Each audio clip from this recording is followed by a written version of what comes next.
Boa tarde a todos. É um prazer, em nome da Sociedade Brasileira de Lógica e do Grupo de Interesse Lógica da Sociedade Brasileira de Computação, dar início a mais um seminário Lógicos em Quarentena.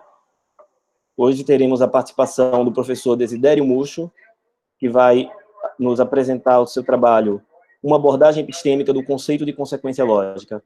Professor Desidério, muito obrigado por aceitar o nosso convite e bora contigo. Eu deixei de ouvir, Bruno, não sei o que disseste. Oi, só te apresentei. Ok. Okay. Eu fiquei com o áudio cortado.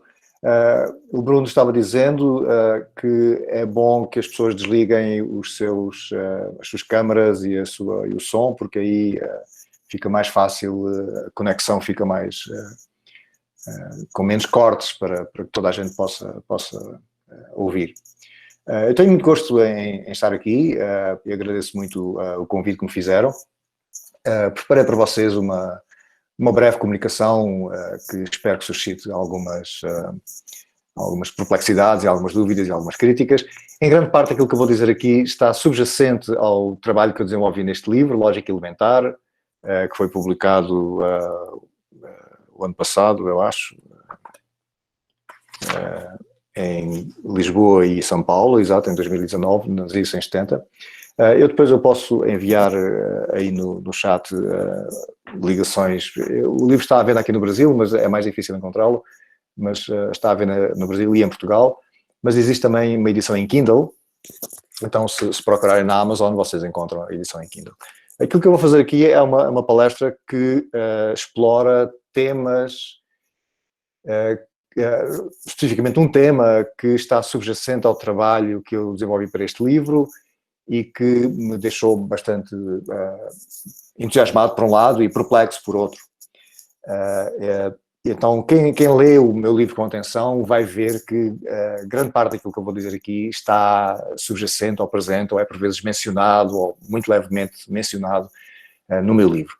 Claro que não é aprofundado nem discutido no meu livro, porque é um livro introdutório e, portanto, eu estou ao mesmo tempo a apresentar a lógica pela primeira vez aos estudantes e, portanto, não posso avançar muito nas discussões de fundamentos da própria lógica, que é isso que nós vamos discutir aqui hoje. Então eu vou falar sobre, o título desta palestra é Uma abordagem epistémica do conceito de consequência lógica, e eu quero convidar-vos para, sempre houver qualquer coisa que não entenderam, uma palavra, uma frase, uma expressão, não esperem pelo período das perguntas, podem escrever já no chat, e é porque eu vejo imediatamente quando vocês escrevem uma breve pergunta, ou um esclarecimento, ou uma coisa qualquer, eu vejo logo e aí posso interromper e explicar muito brevemente o que está aí em causa. Mas claro, deixem as coisas mais substanciais para o final. Ora, eu vou falar aqui deste conceito de consequência lógica e vou começar por explicar de maneira muito introdutória o que é isso, antes de começar a avançar para questões mais difíceis, digamos assim, ou menos elementares. A consequência lógica é a relação que existe entre as premissas e a conclusão de qualquer raciocínio válido. Assim, por exemplo, no caso do Maudsley Tollens, aqueles de vocês que já conhecem a lógica e conhecem o Maudsley Tollens, a conclusão é uma consequência lógica das duas premissas. A consequência lógica é a mesma coisa do que o conceito de validade dedutiva. Um exemplo simples seria qualquer coisa como se Aristóteles visitou Lisboa, visitou Portugal, mas ele não visitou Portugal, logo não visitou Lisboa. Portanto, qualquer raciocínio tem esta estrutura, se uma coisa então a outra, mas não esta outra, logo não a primeira também. Portanto, isto chama-se de Maudsley Tollens em lógica, e a relação de consequência lógica é a relação que existe entre as premissas e a conclusão de raciocínios deste género. Há muitas maneiras de falar desta relação de consequência lógica, e eu vou usar como termo primitivo o conceito de consequência lógica, mas também poderia usar o conceito de validade dedutiva, mas há muitas outras maneiras de falar deste mesmo fenómeno crucial, deste fenómeno lógico primordial, que é de facto o primeiro, quer dizer, é o conceito primordial da lógica, a partir sem o qual não haveria a própria lógica formal desde o início. Por vezes diz-se, por exemplo, que as premissas implicam a conclusão, em vez de se falar de consequência lógica ou em vez de se falar de validade dedutiva. Outras vezes diz-se que a conclusão se segue por necessidade das premissas. Diz-se também que, fala-se também por vezes de garantia, diz-se que quando os raciocínios são válidos, a verdade das premissas garante a verdade da conclusão. E outras vezes ainda diz-se que os raciocínios válidos preservam a verdade das premissas. Por fim, diz-se ainda que nos raciocínios válidos não há qualquer interpretação, e este aqui já é um conceito um pouquinho mais técnico que eu vou discutir depois brevemente. Diz-se ainda que nos raciocínios válidos não há qualquer interpretação na qual as premissas sejam todas verdadeiras quando a conclusão é falsa. Ou, alternativamente, falar de uma maneira alternativa, mas um bocadinho mais assustadora para quem tem pruridos um pouco mais metafísicos, um pouco mais intensos, e é bom que os tenha. Diz-se também que não há qualquer mundo possível em que as premissas são verdadeiras e a conclusão falsa.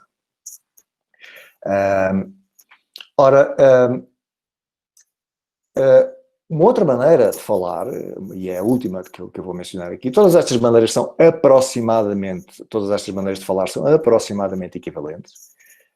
Uma outra maneira de falar, e a última que eu vou mencionar aqui, é dizer que, e esta é um pouco menos enganadora do que as outras, é dizer que nos raciocínios válidos não há qualquer condição de verdade na qual as premissas sejam todas verdadeiras e a conclusão falsa.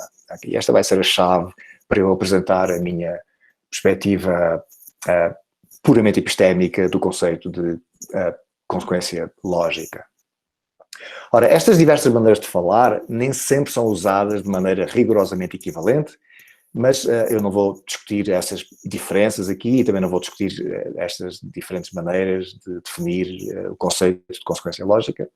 O que importa para já é que se compreenda corretamente daquilo que eu estou a falar aqui, que é uma coisa muito básica, que qualquer aluno de um bom curso de introdutório de lógica deve começar por dominar, mais ou menos na terceira aula, este conceito de consequência lógica. Mas eu sei que muitas vezes nos cursos introdutórios de lógica não se usa este conceito assim, esta expressão consequência lógica.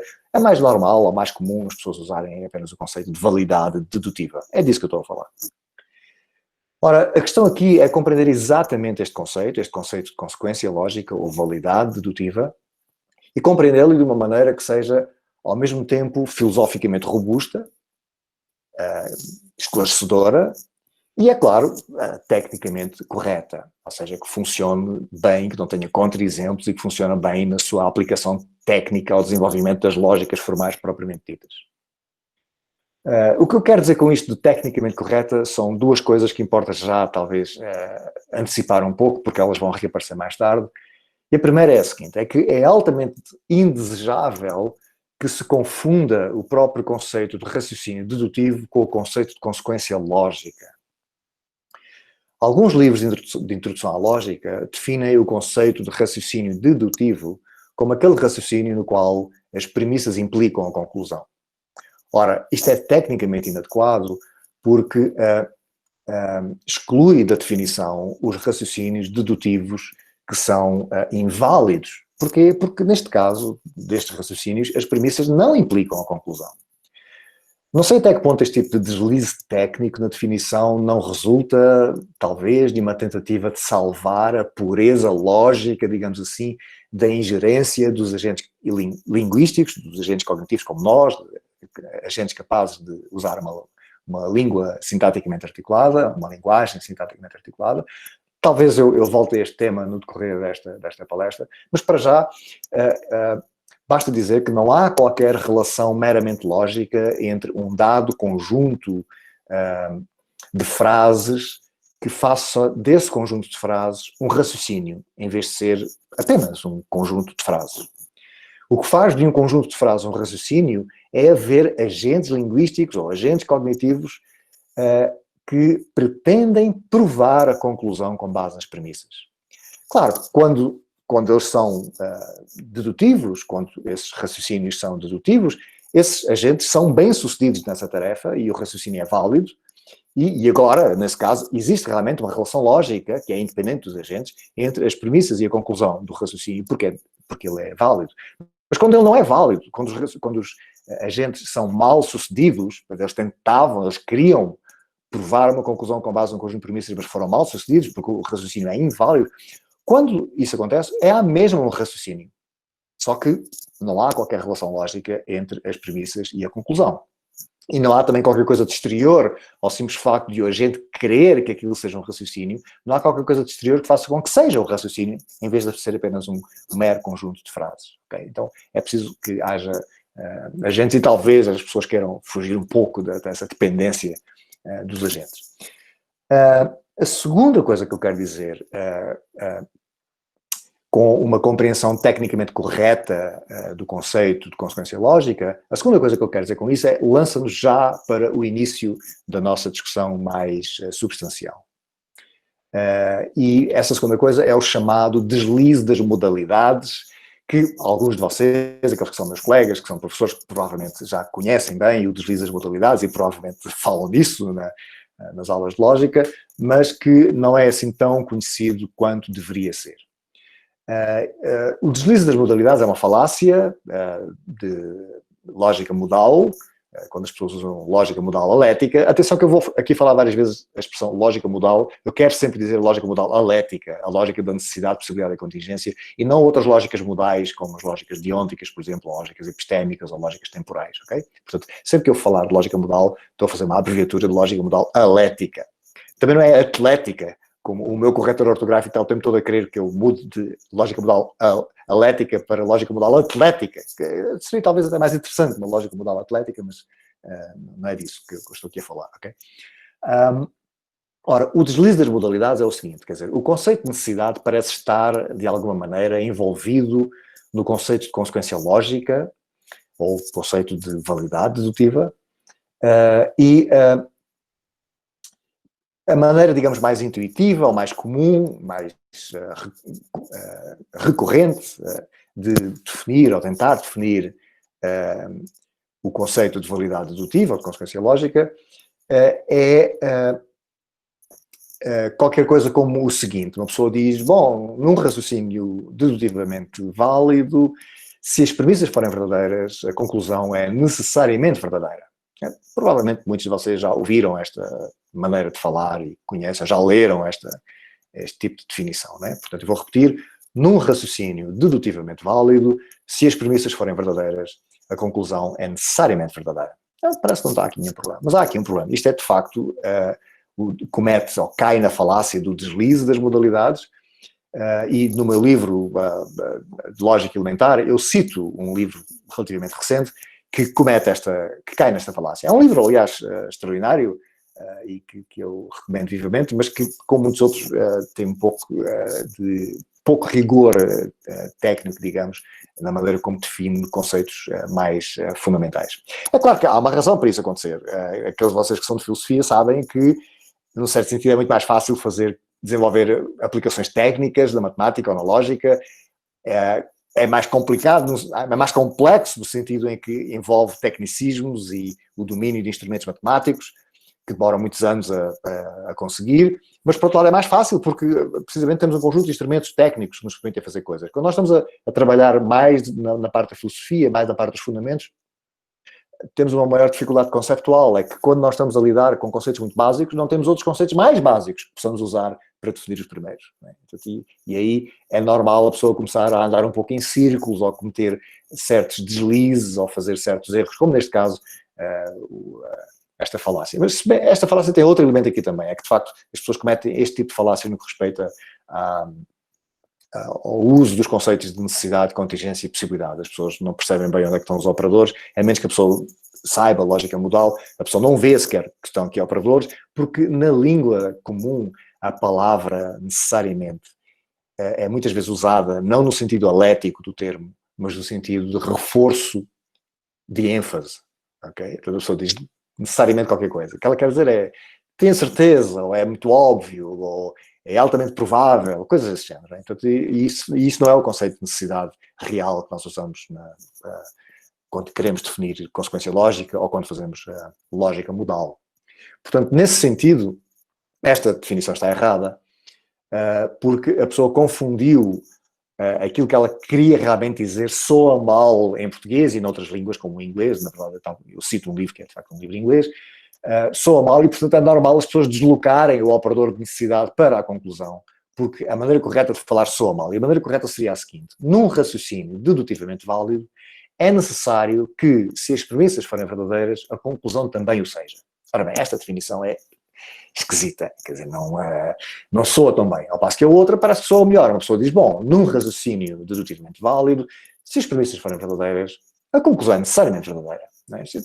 Parece que se entende muito melhor o que é que isto quer dizer. Acontece que está errado, e é isto que se chama, em lógica modal, o deslize, a falácia do deslize das modalidades. Porquê? Porque o que acontece é que o termo necessário foi deslocado para a parte final da definição, e isto é um erro porque muitos raciocínios válidos não têm conclusões necessárias. Têm conclusões que são contingentes, são conclusões que não são necessárias. O que é necessário é a relação entre as premissas e a conclusão. Não é apenas a conclusão que é necessária. A conclusão pode ser necessária nos casos, pode ser contingente noutros, pode ser não necessária noutros. Entendem? Portanto, o que é necessário é uma certa relação entre as premissas e a conclusão quando o raciocínio é válido. Mas como isto soa mal, portanto, as pessoas deslocam a modalidade, digamos, e em vez de qualificar a relação entre as premissas e a conclusão, que é correto, elas passam a qualificar a própria conclusão, o que é um erro, tecnicamente falando. Mas há aqui outros aspectos que serão também discutidos, porque, e isto já nos começa a lançar para o tema propriamente dito da minha palestra, porque o conceito de necessidade é em si, digamos, problemático, ou pelo menos não tão claro quanto se gostaria que fosse. Antes de eu citar o desgraçado do Aristóteles, que é a primeira pessoa, pelo menos no pensamento europeu, eu não sei se os asiáticos ou os chineses, especificamente os chineses ou especificamente os indianos ou outros povos, se alguém antes de Aristóteles descobriu o conceito de validade, mas pelo menos na tradição europeia foi Aristóteles a primeira pessoa que explicitamente definiu validade num texto. E eu vou citar aqui muito brevemente essa primeira definição de validade de Aristóteles, até para a vossa, digamos, erudição enciclopédica, se não for para outra coisa, não é? Mas também porque vai servir de mote para a minha discussão aqui. Ora, Aristóteles, em algumas traduções, eu não sei o grego suficiente para saber se ele realmente comete o deslize das modalidades ou não na primeira parte da definição que ele apresenta. Na segunda parte parece claro que ele comete o deslize das modalidades, mas na primeira parte, como eu não sei grego suficiente, eu não sei das várias traduções que eu li dessa primeira parte, algumas cometem o deslize das modalidades, outras não. Portanto, eu não sei muito bem se Aristóteles realmente cometeu ou não o deslize das modalidades. Mas eu já irei, nós iremos ver brevemente a própria definição de Aristóteles, mas antes disso eu quero falar muito brevemente, para terminar estas considerações iniciais, vou explicar muito brevemente por que razão é que eu uso nesta palestra e também no meu livro, por que razão é que eu uso o termo raciocínio como primitivo, em vez de usar o termo argumento, que é muito mais comum, sobretudo em filosofia, mas também, e do meu ponto de vista, infelizmente, é bastante comum também entre os profissionais da lógica. Neste caso não se trata de um erro, não é uma falácia como o deslize das modalidades, não é nada que se pareça a isso, mas é apenas a vontade que eu tenho, eu quero tornar explícito que há uma diferença, e há diferenças importantes entre um mero raciocínio ou uma inferência, são dois termos aproximadamente sinónimos, e o conceito de validade. Os raciocínios são inferências, os dois termos são aproximadamente sinónimos, ou próximo disso, como eu disse, mas um argumento é uma coisa muito diferente. É claro que todos os argumentos envolvem raciocínio, mas nem todos os raciocínios envolvem argumentação. Argumentar é usar um raciocínio para tentar persuadir ou convencer alguém, ao passo que quando se raciocina apenas, tudo aquilo que nós pretendemos é descobrir a conclusão com base nas premissas. Mas infelizmente as coisas são um pouco piores do que isto, é que quando os seres humanos desatam a tentar convencer ou persuadir outros seres humanos, é quase inevitável que prostituam o rigor do raciocínio, porque passam a usar aquilo que pensam que tem mais efeito persuasivo das outras pessoas, ou seja, passam a usar truques de retórica e esquecem, digamos, a responsabilidade epistémica ou a tentativa de uma maneira mais honesta, descobrir aquilo que é correto e aquilo que é verdadeiro. De maneira que eu vou exagerar aqui só para vocês se divertirem um pouco, mas eu diria que, exagerando, claro, e brincando um pouco, eu diria que a argumentação devia ser pura e simplesmente proibida, ok? Proibida, em qualquer contexto epistemicamente responsável, ok? Em vez disso, raciocinemos juntos para ver se descobrimos verdades esclarecedoras e deixemos de lado as tolices patológicas de ver quem consegue, if you pardon my French, mijar mais longe. Que é isso que acontece muitas vezes quando as pessoas, infelizmente, argumentam. Sobretudo no contexto mais público. Ora bem, posto estas considerações de lado, estas considerações iniciais, vejamos então como Aristóteles definiu a validade dedutiva. Aristóteles deu contributos impressionantes e originais em várias áreas de estudo, mas há um único caso no qual Aristóteles reivindica completa originalidade, é o caso da lógica. Ele queixa-se amargamente que não existiam quaisquer estudos prévios sobre o tema a que nós hoje chamamos lógica, devido à palavra logos, grega, não é? Portanto, ele queixa-se que teve que fazer as coisas a partir do zero. Não é? Ao passo que nos outros casos, ele sempre tentava fazer ele começava por fazer uma síntese daquilo que os outros filósofos tinham feito antes dele, e depois ele dava a sua contribuição com base nessa síntese. No caso da lógica, não havia síntese para fazer porque ninguém tinha feito nada sobre isso, ok? E ele queixa-se disso. Ora, o que é surpreendente é que ele tenha feito as suas reflexões lógicas a partir do zero, mas, apesar de ser a partir do zero, e apesar da sua lógica ter várias deficiências mortais, a lógica de Aristóteles está no seu fundamental correta. Não na parte técnica da sua teoria do silogismo propriamente dito, ou da sua teoria da conversão, que é apenas, digamos, uma aplicação específica dos conceitos mais gerais que ele descobriu da lógica, nomeadamente o conceito de validade e o conceito de forma lógica. Nesses aspectos mais técnicos, mais específicos, a lógica dele tem várias deficiências, mas a questão mais genérica e talvez mais difícil que ele descobriu é o próprio conceito de validade e o próprio conceito daquilo que nós hoje chamamos forma lógica. Eis então a maneira como Aristóteles definiu consequência lógica, aquilo que nós hoje chamamos de consequência lógica. Ele diz o seguinte, isto é uma citação de analíticos anteriores, é na página 24b. Ele diz o seguinte, uma dedução é um discurso no qual, afirmadas certas coisas, outra, além do que se afirmou, se segue por necessidade delas. Eu vou repetir.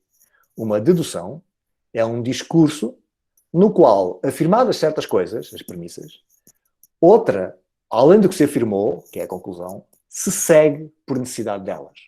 Okay? Ele está a definir validade ou consequência lógica. E depois ele esclarece o que é que ele quer dizer com esta última expressão. Com esta última expressão, diz ele, que é a expressão se segue por necessidade delas, com esta última expressão, quer dizer que se segue devido a elas, e com isto quer dizer que não é preciso qualquer outro termo exterior para tornar a consequência necessária. Ok. É um escritor fantástico. Bom, infelizmente nós não temos as obras reais dele, não é? Nós temos apontamentos de aulas, não é? E coisas assim, portanto, provavelmente nas obras reais dele, que ele realmente escreveu para o grande público, seria mais elegante do que isto, não é? Mas olha, uma inteligência extraordinária. Ora, a palavra grega, aqui traduzida mais literalmente por dedução, quando ele diz uma dedução é um discurso no qual afirmadas certas coisas, ou seja, as premissas, outra, além do que se afirmou, que é a conclusão, se segue por necessidade delas, se segue por necessidade das premissas. A palavra aqui, dedução, que eu traduzi aqui, que eu usei aqui como a palavra portuguesa dedução, é uma tradução, quer dizer, o termo grego original que ele usa é o termo syllogismos. Agora, syllogismos é o que veio dar a nossa palavra silogismo, ok? Mas Aristóteles usa, ele não inventou uma palavra especial para a classe restrita de raciocínios dedutivos que ele trata na sua lógica. Okay? Ele usa sempre a palavra geral dedução. Nós é que mais tarde começámos a usar a palavra silogismo mais especificamente para aquela classe mais restrita de raciocínios que Aristóteles tratou na sua lógica. Se bem que, sobretudo, mais até ao meados talvez do século XX, muita gente usava, como as pessoas do século XVIII, as pessoas do século XIX, usavam a palavra silogismo de maneira abrangente. Mas isso estava também relacionado com o facto das pessoas pensarem que os únicos raciocínios válidos eram aqueles que tinham sido trabalhados por Aristóteles, o que é falso. Okay? Mas, portanto, ele usa a palavra silogismo, aquilo que nós hoje diríamos silogismo, quando eu traduzi aqui por dedução. Okay? Ora, o que isto... Esta passagem é a descoberta fundamental e a descoberta primeira de Aristóteles. É a descoberta do conceito de validade. E esta é uma descoberta gêmea com a descoberta do conceito de validade lógica. Não se consegue chegar a uma coisa sem outra. Ora, a definição de Aristóteles está correta do fundamental, ainda que inclua estranhezas à luz da lógica contemporânea, ou das lógicas contemporâneas, ou se for lida à luz dos desenvolvimentos lógicos atuais, tem algumas estranhezas. Nesta tradução mais cuidada, como eu comecei por dizer, ele não comete o deslize das modalidades na parte inicial, ele não afirma que é a conclusão que é necessária, mas antes, o que ele afirma é que a conclusão se segue por necessidade das premissas. Okay? Isso é o que ele afirma, pelo menos nesta tradução mais cuidada que eu encontrei, porque eu não sou capaz de traduzir diretamente o grego, só sou capaz de ver os termos que eles usam, mas não propriamente a estrutura sintática ou gramatical do grego. Portanto, a estranheza não é essa. Não é? A estranheza é que ele exclui da sua definição de raciocínio válido coisas como o seguinte: Aristóteles era grego, logo era grego. Okay? Este raciocínio, Aristóteles era grego, logo era grego, é uma banalidade, é uma trivialidade. Nós hoje, na maior parte das teorias lógicas contemporâneas, nós admitimos que isto é um raciocínio válido, ainda que seja completamente irrelevante, completamente circular e desinteressante e trivial e tudo mais que se queira dizer. Mas é válido. Ora, Aristóteles exclui isto na sua definição, não é? Porque ele diz que a conclusão tem que ser diferente das premissas. Okay? É uma coisa curiosa, não é? Portanto, Aristóteles exige que a conclusão seja diferente das premissas e esta exigência epistémica é perfeitamente razoável, mas confunde o fenómeno puro da validade, digamos, o fenómeno logicamente puro da própria validade, com o trabalho epistémico que nós pretendemos fazer tipicamente com a validade. E é claro que nenhum raciocínio cuja premissa seja igual à conclusão desempenha qualquer trabalho epistemicamente relevante. Porquê? Bom, porque é circular. Isto não significa que o raciocínio não seja válido. Não é? Significa que é apenas um dos casos limites da validade. Há dois outros casos limites da validade, mas não sei se vou ter tempo para falar dos casos limite da validade, que é, digamos, uma boa maneira de testar o tipo de proposta que eu vou fazer aqui. Ora, um dos aspectos muito interessantes do desenvolvimento científico, matemático e lógico é que os seres humanos conseguem dar contributos importantes e fazer avançar as coisas de maneiras decisivas, sem, contudo, compreender o fundamental, não é? O mais básico, sem compreender as fundações.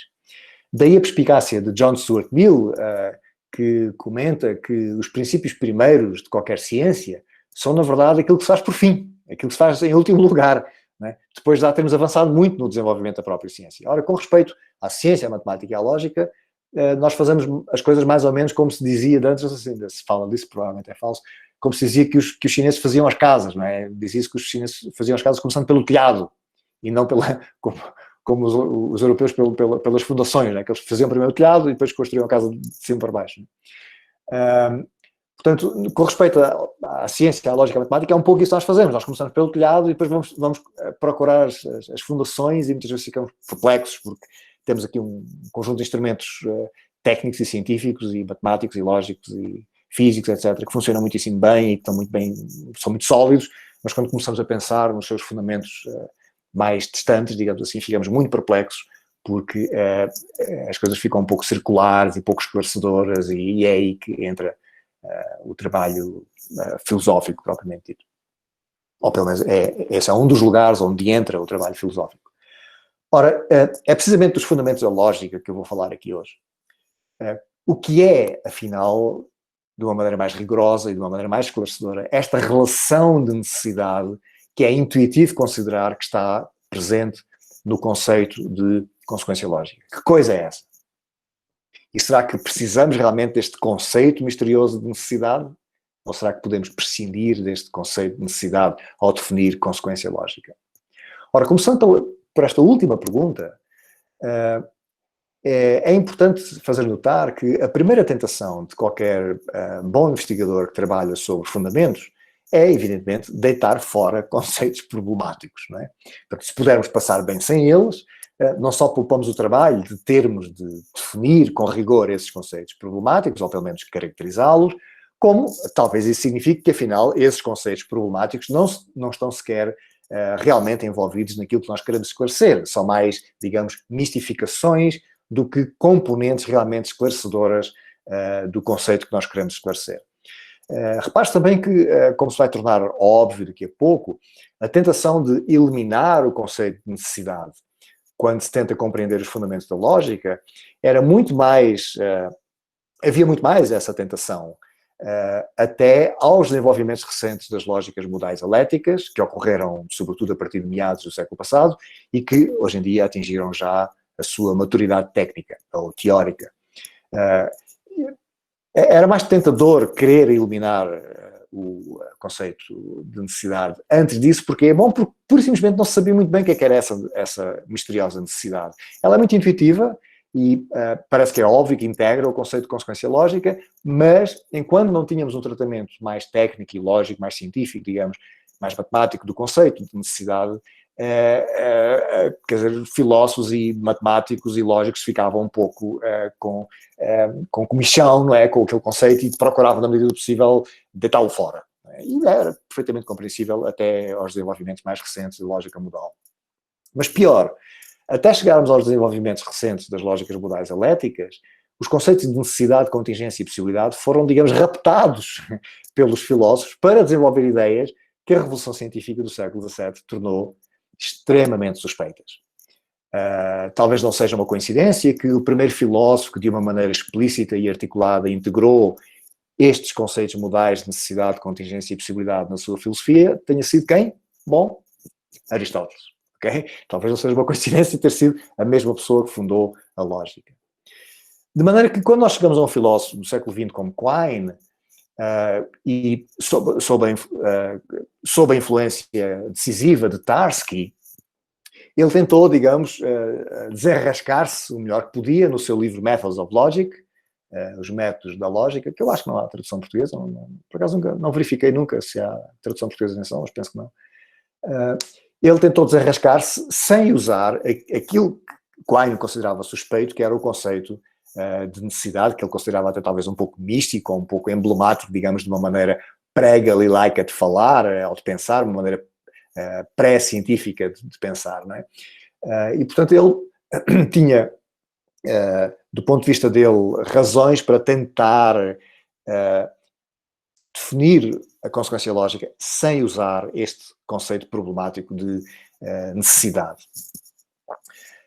Antes de nós vermos brevemente como se leva a cabo essa tentativa falhada, e vamos ver porque é que falha, e vamos ver depois como é que eu faço uma nova tentativa, que eu espero que não seja falhada, vale a pena ver por que razão é que o conceito de necessidade parece integrar de maneira insuscetível de ser eliminada o conceito de consequência lógica. Então, considerem a seguinte definição tecnicamente correta de consequência lógica. A definição é a seguinte: um raciocínio é válido se somente se é necessário que, se as premissas são verdadeiras, também a conclusão é. Ora, esta definição está tecnicamente correta, isto funciona bem, mas agora, se nós tivermos dúvidas relativamente aqui ao conceito de necessidade, este operador de necessidade que eu usei aqui, a pessoa pega nesta definição e simplesmente elimina o conceito de necessidade, elimina o operador de necessidade. Então fica com a seguinte definição: o raciocínio é válido se e somente se as premissas são verdadeiras, também a conclusão é. Okay? Fica só como condicional. Não é? Condicional é só, se as premissas são verdadeiras, a conclusão é verdadeira. E a pessoa, com base nesta condicional, a pessoa tenta definir o conceito de consequência lógica. Esta definição está errada, isto não funciona. Porquê? Bom, porque há muitos raciocínios que obedecem a esta condição, que obedecem a esta condicional clássica, simples, mas que não são válidos. Um exemplo disso, entre muitos outros. Muito obrigado, Sofia. Um exemplo seria: Aristóteles era grego, logo não era casado com Xantipa. E era uma felicidade não ser casado com Xantipa, porque aparentemente Xantipa fazia a vida negra ao desgraçado Sócrates, e ainda bem que ele também merecia. Ora bem, mas como vocês estão a ver, este raciocínio tem premissa verdadeira e tem conclusão verdadeira. E dada aquela definição, qualquer raciocínio, por mais idiota que seja, e por mais que a conclusão não tenha nada a ver com a premissa, desde que a premissa seja verdadeira e a conclusão também, ou as premissas, se tiver mais de uma, dada aquela definição, o argumento seria válido. E, bom, e o argumento não é válido. Né? Este raciocínio em particular não é válido e há um número infinito de outros que não são válidos, apesar de as premissas serem todas verdadeiras e a conclusão também ser verdadeira. Portanto, a definição de consequência lógica sem o operador de necessidade vai classificar raciocínios como estes como válidos pela simples razão de que só são inválidos, do ponto de vista dessa definição, sem o conceito de necessidade, só são inválidos os raciocínios que tiverem premissas verdadeiras, todas elas, e conclusão falsa. Ora, isto, quer dizer, não é assim, quer dizer, não basta isso, essa não é a única condição para que um raciocínio seja de facto válido. De maneira que, esquematicamente, temos o seguinte: a pessoa afirma, se as premissas são verdadeiras, então também a conclusão é verdadeira. Okay? Esta condicional não capta aquilo que nós pretendemos com o conceito de consequência lógica, devido a contra-exemplos como aquele que acabámos de ver. Ora, com o operador de necessidade, nós fazemos bem esse trabalho. Nós introduzimos o operador de necessidade e dizemos, necessariamente, se as premissas são verdadeiras, então a conclusão é verdadeira.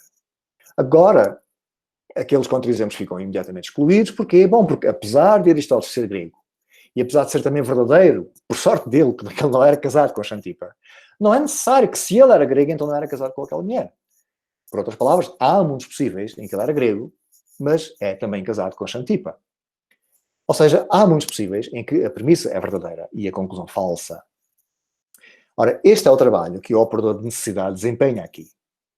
Este operador mostra que não basta que as premissas sejam todas verdadeiras, assim como a conclusão, para que exista esta relação de consequência lógica entre umas e a outra. Mas é claro que, como vocês já estão a ver, quer dizer, quem desconfia, ou quem se sente desconfortável, ou pelo menos perplexo com o conceito de necessidade, não vai aceitar também o conceito de mundos possíveis. Sobretudo porque, digamos, o conceito de mundos possíveis foi, uma vez mais, raptado, digamos, pela metafísica contemporânea para fazer toda uma série de trabalhos, por vezes, suspeitos.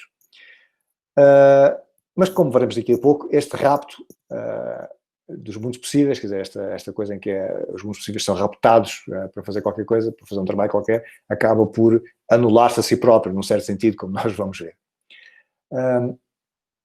Bom, então, fazendo um pouco um resumo daquilo que nós fizemos até agora, espero que tenha ficado claro duas coisas, para já. Primeiro é que o conceito de consequência lógica inclui o problemático conceito de necessidade. A segunda coisa é que quando se tenta eliminar o conceito de necessidade de uma maneira assim muito simples e muito, talvez, irrefletida, apagando apenas a palavra, digamos assim, as coisas dão errado. O simples conceito de condicional parece insuficiente, e penso que é realmente insuficiente para definir corretamente o conceito de consequência lógica. Então, será que estamos condenados ao uso da modalidade para definir a consequência lógica?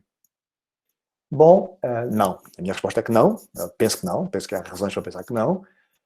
E é isso que eu quero explicar aqui, e já estou a ver que já estou a demorar mais do que aquilo que eu tinha planeado. Então também não quero estar a acelerar muito, porque podemos depois esclarecer as coisas na fase das perguntas e respostas, se vocês quiserem, mas vou só dar um pequeno esboço, porque já estou a ficar sem tempo.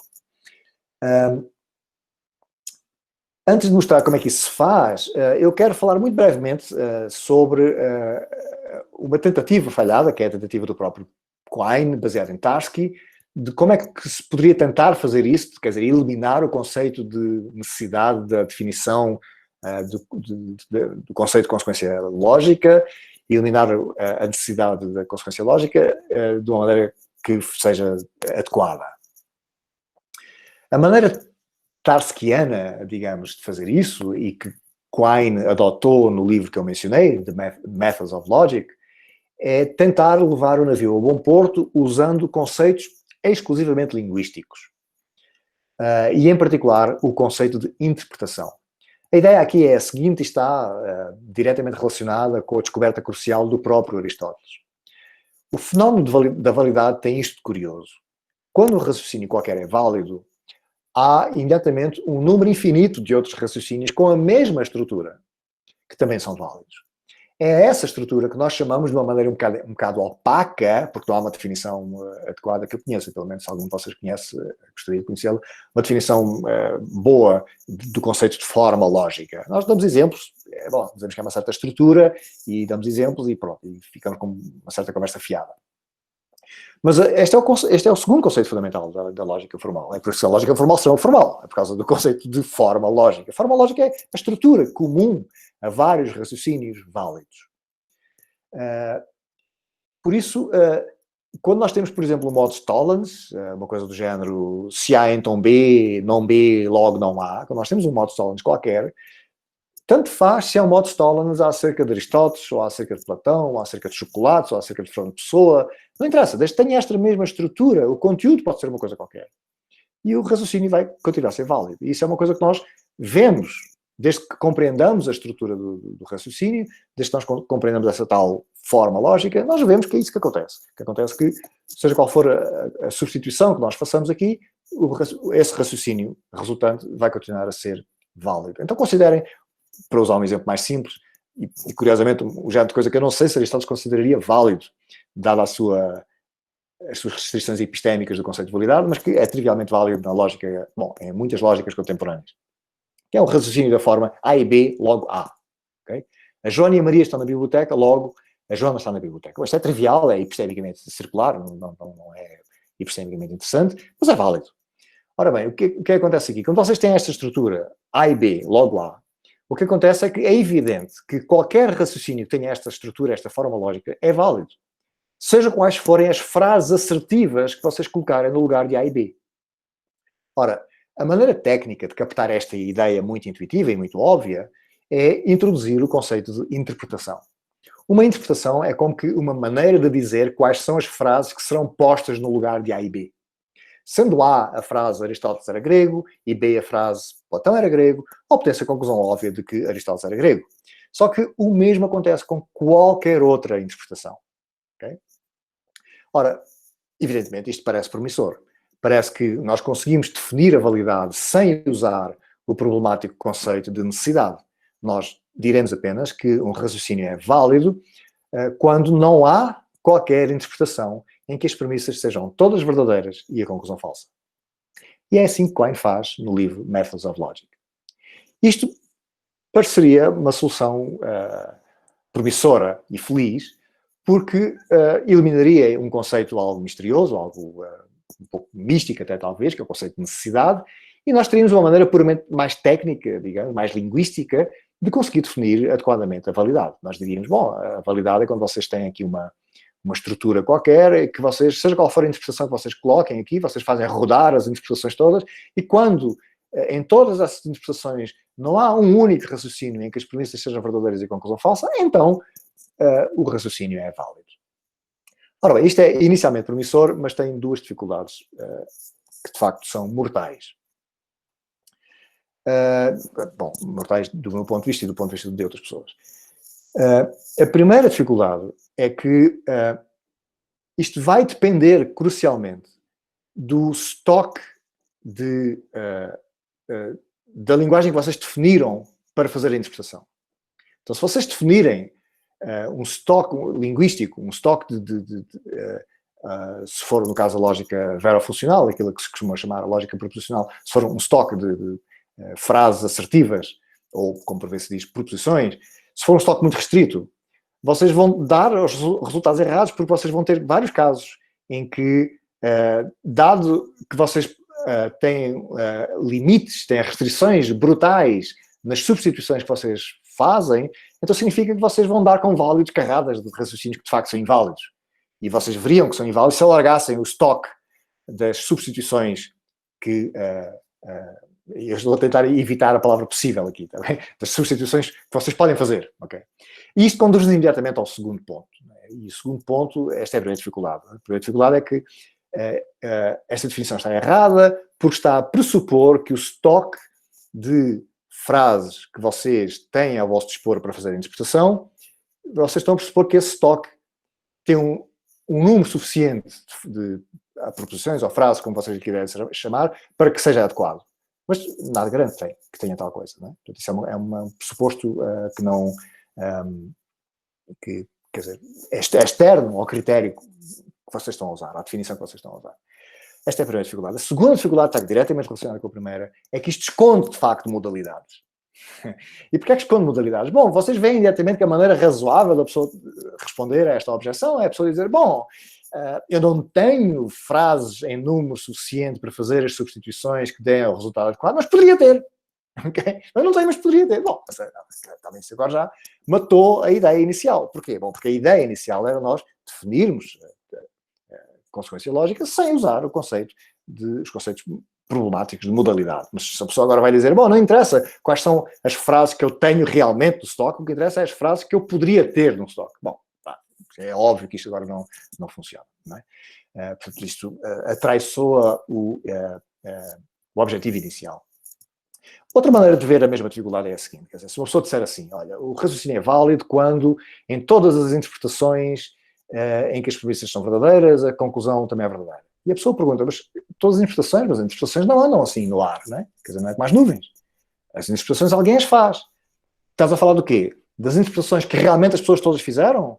Ou das interpretações que poderiam fazer? Ora, e a dificuldade já estão a ver que é a mesma. A dificuldade não pode ser as interpretações que as pessoas de facto fizeram. Não pode ser as interpretações que os lógicos, de facto, historicamente, ao longo destes últimos 2 séculos de lógica moderna, fizeram. Tem que ser as que poderiam ter feito. Entendem? Porque há carradas interpretações que nunca foram feitas e que, bom, se fossem feitas, os argumentos seriam, os raciocínios mostrar-se que seriam inválidos ou válidos, mas nunca foram feitas. Portanto, não pode ser as interpretações que de facto foram feitas. Tem que ser as interpretações que poderiam ser feitas. E, portanto, ficamos outra vez na mesma. Portanto, esta maneira de tentar eliminar o conceito de necessidade lógica não é particularmente promissora. Ok, recordem então o primeiro aspecto que eu mencionei previamente. E o primeiro aspecto é, se nós tentarmos eliminar o conceito de necessidade do conceito, da definição do conceito de consequência lógica, de uma maneira simplista, digamos, tiramos apenas o conceito lá e ficamos apenas com uma condicional, não vai funcionar. Esta coisa das interpretações é uma tentativa na mesma direção, mas mais elaborada, porque envolve as interpretações e a ideia de nós chegamos ali, temos aqui uma sintaxe, temos aqui uma semântica e depois temos aqui uma interpretação que mapeia uma coisa na outra, e quando vocês fazem uma certa operação aqui de rotação, digamos, daquilo que tem num dos lados para aquilo que tem no outro, e quando essa rotação funciona de uma certa maneira, o raciocínio é válido, quando funciona de uma certa outra maneira, o raciocínio é inválido. Isto parece eliminar o conceito de necessidade, mas não elimina o conceito de necessidade, porque essas rotações, digamos assim, falando metaforicamente, não são feitas, não caem do céu, são as pessoas que as fazem ou podem fazer. E, portanto, o que a pessoa realmente quer dizer não é que não há interpretações em que as premissas sejam verdadeiras e a conclusão falsa. E é por isso que o raciocínio é válido. O que ela quer dizer é, não pode haver interpretações em que isso aconteça. Não é apenas que não há.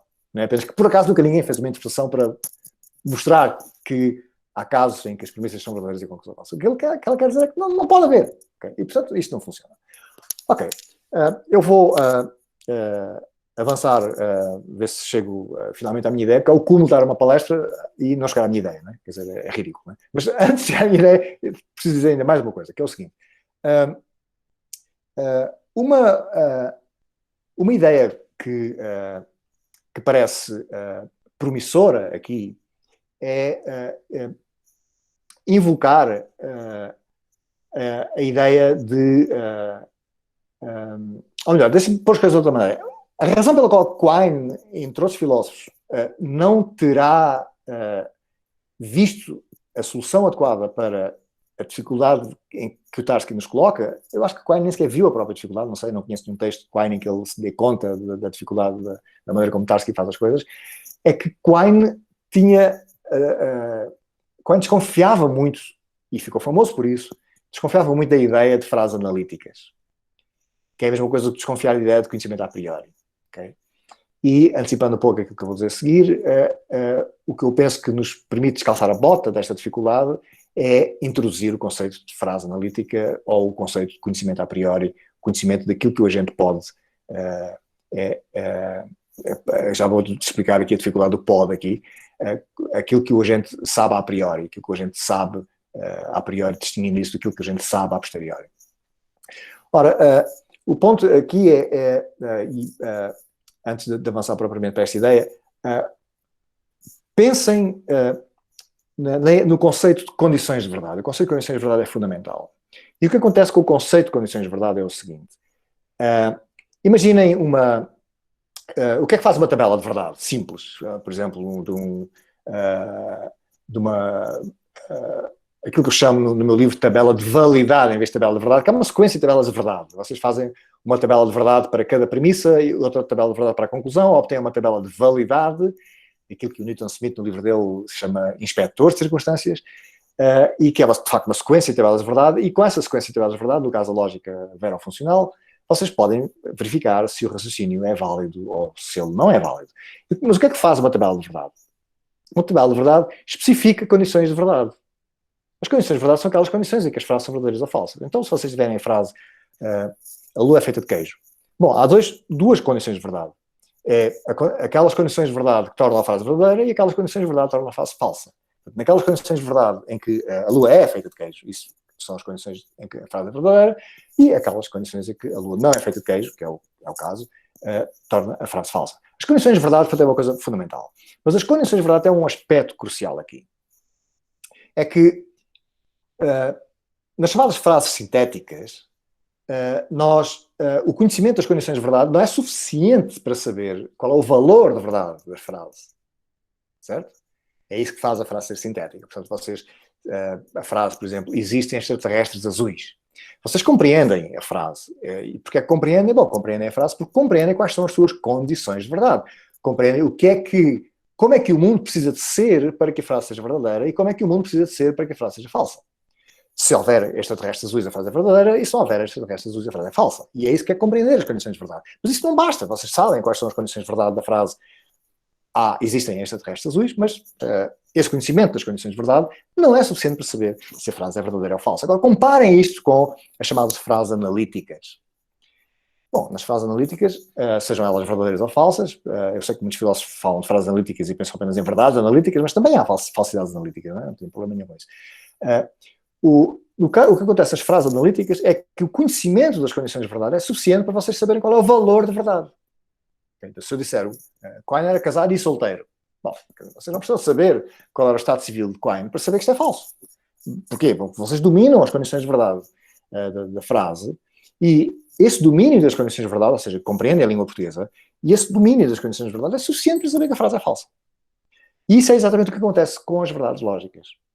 As verdades lógicas é aquilo que acontece quando o vosso conhecimento das condições de verdade é suficiente para saber que a frase é verdadeira. Vocês não precisam de ir ao conhecimento extralinguístico para saber se a frase é verdadeira ou falsa. O conhecimento linguístico, no caso das verdades lógicas, é suficiente para saber que é verdadeira.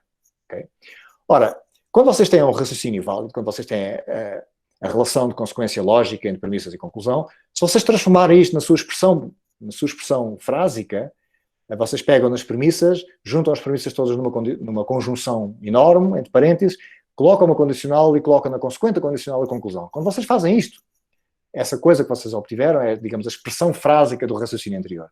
Quando o raciocínio anterior era válido, a sua expressão frásica é uma verdade analítica. Isto dá-nos a pista para nós descobrirmos, então, como é que nós podemos definir a validade de uma maneira puramente epistémica. E a maneira puramente epistémica é esta. O que acontece no raciocínio dedutivo válido, aquilo que acontece na consequência lógica, é que o conhecimento das condições de verdade de qualquer agente que domina aquela língua específica, o conhecimento que ele tem das condições de verdade é suficiente para ele saber que o raciocínio não tem premissas verdadeiras e conclusão falsa. Okay? Esta é a definição epistémica de consequência lógica. Eu vou repetir. A definição epistémica de consequência lógica é a seguinte. O raciocínio é válido se somente se qualquer agente que domina a língua em questão, com base apenas no seu domínio da língua, sabe que o raciocínio não tem premissas verdadeiras e conclusão falsa. Okay? Mas esta é a ideia relativamente simples de uma abordagem epistémica, uma definição epistémica do conceito de consequência lógica. Eu já estou sem tempo, portanto não vou poder abordar algumas objeções e algumas dificuldades que estão aqui. A principal preocupação aqui, óbvia, é que parece que está aqui outra vez o conceito de possibilidade aqui. Não é? Porque ao definir isto, parece que envolve aqui de novo o conceito de possibilidade, que é uma dificuldade que diz respeito ao próprio conceito do conhecimento linguístico, que eu estou a equacionar aqui, estou a identificar aqui como conhecimento a priori, como se sendo uma e a mesma coisa, ou diferentes designações da mesma coisa.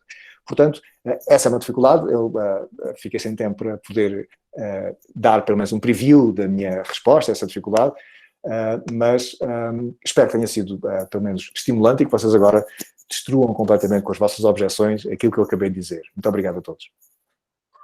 Muito obrigado, professor Desidério, pela excelente apresentação. Bom, abrimos então agora o espaço para perguntas, comentários. Eu só gostaria de pedir que as pessoas se manifestassem inicialmente pelo chat. Remo Salles, você quer falar primeiro ou prefere que eu leia?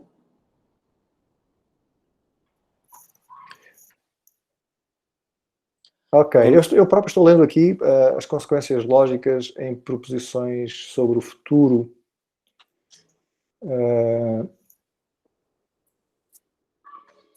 Bom, isto é um problema que é externo à minha abordagem. Eu não sei, nunca pensei sobre se a minha abordagem, isso é uma das coisas que falta fazer, uma das muitas coisas que faltam fazer. Não sei se a minha abordagem permite resolver algumas das dificuldades que qualquer outra abordagem tem. Esta é uma dificuldade que qualquer outra abordagem tem, não é? Nós temos o problema das proposições acerca do futuro. Se nós aceitarmos, ao contrário do que Aristóteles pensava, mas se nós aceitarmos, digamos que essa ideia de proposições, digamos, que têm eternamente valor de verdade e, portanto, uma proposição acerca de uma coisa que vai acontecer em 2050, essa proposição já é verdadeira ou falsa e, portanto, isso significa que essa coisa está determinada a acontecer e isso levanta-nos problemas terríveis porque parece que não há futuros contingentes, não é? Eu não tenho resposta para isso, não sei se, na minha abordagem, esse problema dos futuros contingentes se recebe algum tratamento que seja iluminante ou esclarecedor com uma abordagem epistémica. Calculo que sim, a minha primeira aposta é que sim. Porquê? Porque a ideia dos futuros contingentes envolve aqui o conceito de contingência.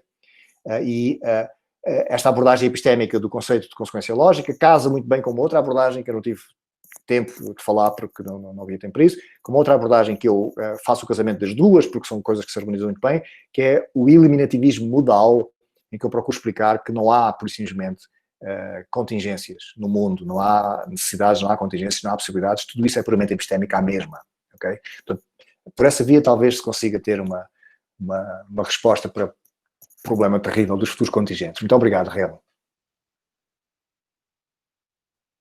Mais alguma pergunta ou comentário?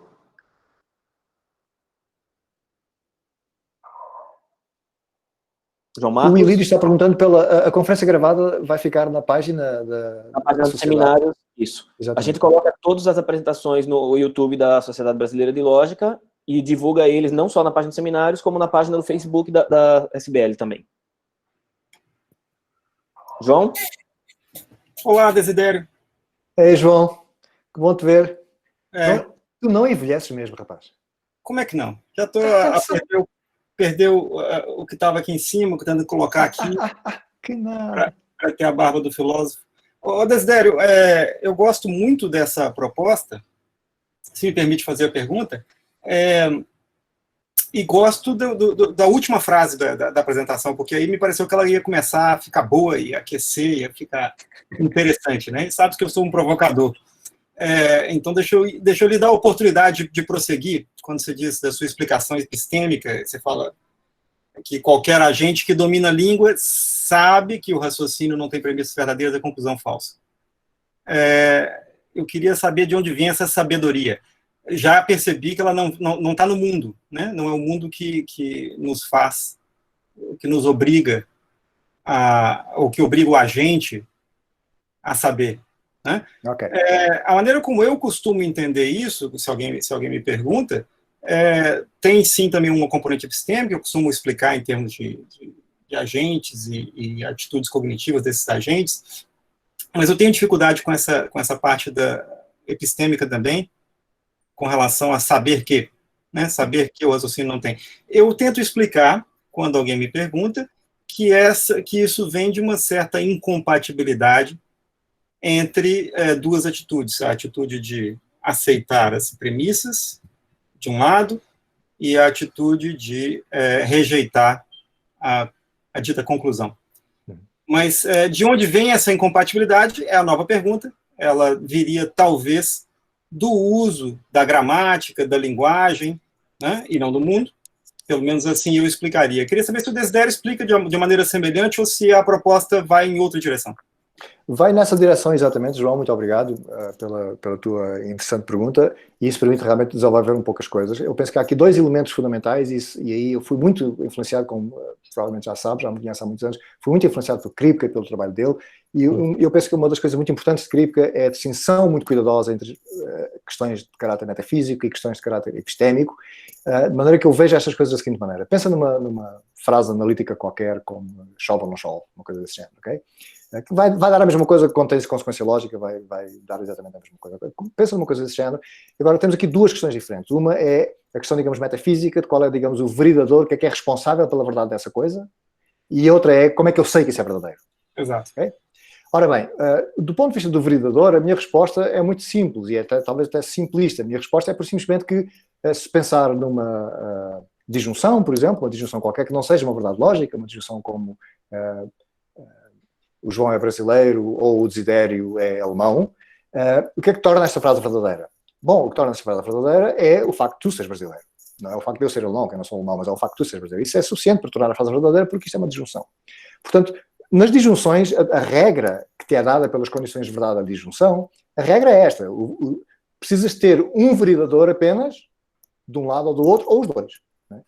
Desde que tenhas um deles, a frase é verdadeira. E isso é a parte metafísica da conversa. Ora, a única coisa que eu faço é dizer, bom, a mesma coisa acontece se for uma verdade lógica. Se for uma verdade lógica, e se tu disseres, o Sol é feito de hortaliça ou não. Bom, qual é o veridador disto? Não é o Sol ser feito de hortaliça, porque ele não é feito de hortaliça. Não é? O veridador disto é que o Sol não é feito de hortaliça. Ou seja, depois aqui há uma coisa mais complicada na filosofia dos veridadores, não é? Por causa das negações e tudo isto, mas isto vai dar a ideia de que o veridador real de o Sol não é feito de hortaliça, é o Sol ser feito de hélio. Mas depois há aqui um trabalho a fazer para explicar como é que o Sol ser feito de hélio é o veridador de o Sol não é feito de hortaliça, ok? Há aqui um trabalho a fazer. Mas a ideia básica é a mesma. Portanto, eu diria, a parte metafísica das verdades lógicas e, consequentemente, a parte metafísica da consequência lógica não tem grandes dificuldades. Okay? A parte metafísica é só esta. O mundo não precisa de ter qualquer outra estrutura, a não ser a estrutura que já tinha antes de haver, digamos, verdades lógicas e consequências lógicas. Okay? Não precisa ter outra estrutura. A estrutura que já tinha é suficiente para depois explicarmos como é que essa mesma estrutura consegue tornar as consequências lógicas em consequências lógicas e as verdades lógicas em verdades lógicas. Agora, a segunda parte, que é a parte do conhecimento, é que é a parte mais curiosa nisto. Porque o ponto crucial aqui é que, num certo sentido, e aproveitando a tua dica de ser provocador, eu diria que não há conhecimento a priori. No certo sentido, que o Einstein tinha razão. Quer dizer, não há conhecimento radicalmente a priori. Quer dizer, porque o conhecimento linguístico é evidentemente que é um conhecimento que foi adquirido empiricamente, à medida que a pessoa aprendeu uma língua, não é? Portanto, é conhecimento empírico. A diferença é só esta, quer dizer, quando tu ganhas um domínio de uma língua, um domínio razoável de uma língua, tu agora não precisas de saber mais nada acerca do mundo, e tu adquiriste isso empiricamente, mas agora não precisas saber mais nada acerca do mundo para saber que Beethoven era casado ou não. Que já sabes isso automaticamente, não é? Só porque conheces as condições de verdade da língua. O conhecimento linguístico aqui é a chave. E eu não tenho uma resposta para como se explica exatamente o que é o conhecimento a priori, mas a minha ideia, aquilo que eu penso que é promissor, é reduzir o conhecimento a priori ao conhecimento linguístico. E, por sua vez, conhecimento linguístico é conhecimento de condições de verdade. Ora, o conhecimento das condições de verdade é aquilo que aquilo que ocorre a partir do momento em que há agentes com uma linguagem sintaticamente articulada. É isso que tu tens quando tens agentes com uma linguagem sintaticamente articulada. É agentes que dominam as condições de verdade. Eu, curiosamente, pensava que tu ias falar de uma outra coisa, que é que uma dificuldade, sempre que nós falamos de agentes, é que, eu digo, qualquer pessoa que domine as condições de verdade sabe que o raciocínio não tem premissas verdadeiras, conclusão falsa. Bom, isto é literalmente falso, porque há sempre pessoas, em inglês a expressão muito engraçada, diz que é logically dim people. Okay? Há sempre pessoas que são um bocado fechadas cognitivamente e, portanto, mesmo que dominem a linguagem, eles não vão saber. Portanto, esta definição está, de facto, tecnicamente errada. Eu tenho que torná-la um pouquinho mais sofisticada. Eu faço isso no meu livro e explico como é que isso se faz. Mas isso é uma dificuldade recorrente. Sempre tu usas agentes. Os agentes são a coisa mais louca que posso imaginar. Um agente faz uma coisa, outro agente faz outra. E, portanto, nós temos sempre que qualificar isto cuidadosamente, porque nunca vai ser uma coisa universal. Não é? Mas isso eu não penso que seja uma dificuldade de partida. Mas, então, essa é a minha resposta à questão. Portanto, o conhecimento das condições de verdade, que é inevitável para nós conseguirmos explicar como é que um agente consegue trabalhar com uma língua, é a chave para nós compreendermos o que é isso do conhecimento a priori, ou o conhecimento das frases analíticas, e neste caso, o que é isso do próprio conceito de consequência lógica. Ok. Obrigado, Desidério. Eu continuo depois dessa conversa, tem outras perguntas interessantes aparecendo aí. Grande abraço. Grande abraço, João. Dando continuidade, então, Pedro Nascimento, pode falar?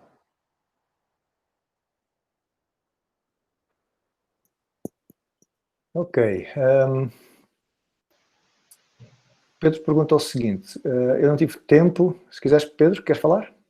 Não, pode falar. Eu escrevi por escrito aqui, pode ler aqui. Ok. Eu não tive tempo de falar dos problemas relacionados à possibilidade envolvidos na concepção epistémica da consequência lógica. Entretanto, se nós ignorarmos os problemas e pressupomos que nós podemos definir a consequência lógica sem usar uma noção de possibilidade, quais seriam as consequências disso para a noção de possibilidade lógica? Faria sentido continuar falando sobre o que é logicamente possível? Ok.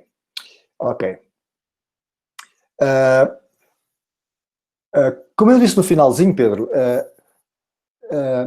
há uma relação de dependência lógica entre uma concepção epistémica da validade e aquilo que eu chamo o eliminativismo modal.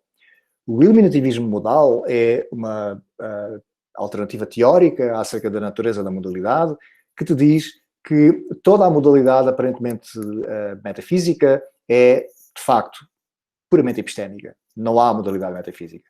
Ora, esta maneira de ver as coisas é radicalmente surpreendente, digamos assim, porque a partir dos trabalhos de Kripke, as pessoas habituaram-se a pensar que o mundo, digamos, tem uma estrutura lógica, uma estrutura modal, ou seja, que existem coisas que são contingentes, acontecimentos são contingentes, e outros acontecimentos que são necessários.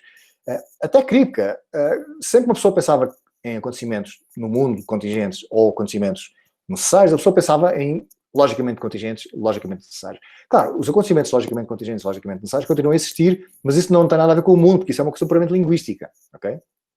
Agora, o eliminativismo modal propõe que o próprio conceito de possibilidade, no sentido metafísico do termo, ou seja, possibilidade que está lá fora no mundo, que não existe tal coisa. Lá fora do mundo só há uma coisa a seguir da outra, ok? Acontece uma coisa, acontece outra coisa, acontece outra coisa, os factos são desta maneira, e não é que estes factos sejam contingentes. Eles não têm estatuto modal, não são nem contingentes, nem possíveis, nem necessários, são apenas factos, ok? É por isso que se chama isso eliminativismo modal, portanto, elimina por simplesmente a modalidade. Ora bem, eu penso, ainda não vi isso com cuidado, mas penso que a concepção epistémica de consequência lógica precisa do eliminativismo modal, porque vai precisar de explicar as tais possibilidades do conhecimento da linguagem, as tais possibilidades do que é que as pessoas fazem com os raciocínios, e quando sabem que os raciocínios não têm premissas verdadeiras e conclusão falsa. Parece haver aqui um conceito de qualquer possibilidade, e para que isto funcione adequadamente, parece-me que precisamos de invocar, então, o eliminativismo modal. E, portanto, neste sentido, o eliminativista modal é a pessoa que se distingue crucialmente, quer dizer, é uma de três alternativas, de três grandes famílias acerca da natureza da modalidade. A primeira, que eu poderia chamar, que eu chamo em alguns escritos meus, a alternativa kripkeana, que é a ideia de que existem necessidades no mundo e também existem outros tipos de necessidades, que são as necessidades lógicas. Então, há certas coisas que são logicamente possíveis, mas que de facto são impossíveis metafisicamente. Não é? Essa é a grande, digamos, proposta que foi revolucionária e muito importante para o meu trabalho, a proposta de Kripke, não é? É que existem certas frases que são metafisicamente necessárias, apesar de serem logicamente contingentes. Isto abre a diferença entre o que é necessário do ponto de vista metafísico e o que é necessário do ponto de vista lógico. Essa é uma família, família de teorias acerca da natureza da modalidade, a família kripkeana, digamos assim. Depois temos a família, digamos, humiana, inspirada em David Hume, e que é um pouco mais ou menos o que Quine tem em mente, que é a ideia de que há uma coincidência completa entre as modalidades metafísicas e as modalidades lógicas. Portanto, tudo o que é logicamente possível é metafisicamente possível, e as únicas coisas que são metafisicamente necessárias são aquelas que são também logicamente necessárias. Portanto, as duas coisas são co-extensionais. Okay? Esta é a segunda família teórica. Destas duas famílias teóricas, esta segunda é a pior. Parece-me completamente irrecuperável e sem pés em cabeça. Sobretudo devido à necessidade da identidade. que é o resultado técnico muito simples da lógica modal, quando nós não temos preconceitos e começamos a desenvolver a coisa numa certa direção, acrescentamos a quantificação e acrescentamos a identidade e subitamente descobrimos que há certas frases que são logicamente contingentes, mas que são metafisicamente necessárias. Portanto, esta segunda família de teorias acerca da modalidade parece-me muito pouco promissora, parece-me tão definitivamente refutada em filosofia quanto há coisas definitivamente refutadas em filosofia. Mas temos uma terceira alternativa, que eu não sabia que essa alternativa existia até há poucos anos, quando estive a trabalhar num outro texto, que curiosamente não foi publicado, e ainda bem, porque nesse caso este texto não teria tido o desenvolvimento que teve, porque depende dessa tal outra coisa. E essa outra teoria é aquilo que eu chamo eliminativismo modal. O eliminativismo modal superficialmente parece aquela coisa do David Hume, aquela coisa do Quine, porque parece que diz que as coisas são costensionais. Mas não, ela não diz, ela retira, por simplesmente, a ideia de necessidades, possibilidades e contingências metafísicas. Tudo o que existe é necessidades, possibilidades e contingências lógicas. Estas, por sua vez, são interpretadas epistemicamente. Portanto, metafisicamente falando, não há modalidades, só há verdades. As verdades não têm modos. Os modos de conhecer têm modos. A maneira como nós conhecemos as coisas, claro, isso tem modos. É o modo do analítico, ou o modo a priori, o modo a posteriori, ou o modo empírico. Nós conhecemos as coisas segundo modos, conhecemos verdades segundo modos, mas as verdades em si não têm modos. Isto é o que diz o eliminativista modal. Okay? As verdades em si não têm modos. Portanto, o mundo é só one damn thing after the other. Okay? Como diria... quem disse isso? Acho que foi... Virginia Woolf escreveu isto e depois foi usada em filosofia. Portanto, esta é a ideia do eliminativista modal. Com esta ideia, as duas teorias, a teoria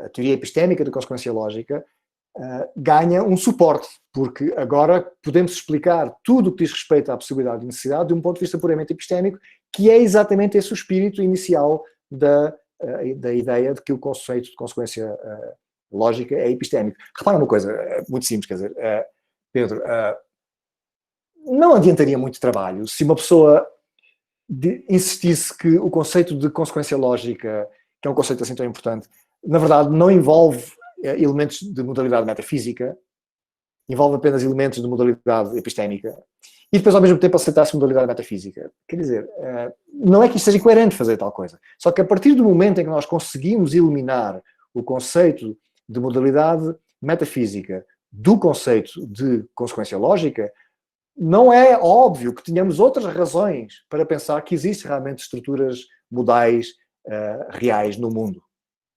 Perdemos essa motivação. A motivação principal, e sempre foi isso que me pareceu errado quando eu comecei a estudar este tipo de coisas de modalidade e com o próprio Quine, que ele por simplesmente não dava uma resposta adequada ao conceito de necessidade lógica. É muito fácil a pessoa dizer, essa coisa do Aristóteles, da necessidade e da contingência e da potência, essa coisa toda, isso é uma maneira pré-científica de falar, vamos abandonar isso, nós já estamos no século XX, acabou-se essa conversa. É fácil dizer isso, mas se a pessoa não dá ao mesmo tempo uma teoria da consequência lógica que seja uma teoria respeitável, bom, a pessoa precisa a mesma do conceito de necessidade.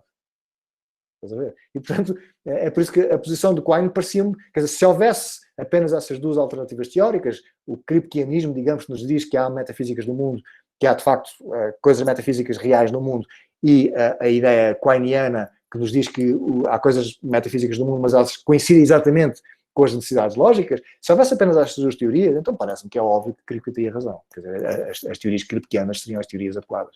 Mas não há estas duas alternativas apenas, há uma terceira. Quando temos essa terceira, por simplesmente não precisamos, aparentemente, de usar os conceitos de possibilidade em qualquer sentido metafísico relevante. Excelente, muito obrigado. Respondeu bastante, esclareceu bastante. Obrigado. Muito obrigado, Pedro. Dando continuidade, então, Renato Carvalho, você quer falar ou prefere que seja lido?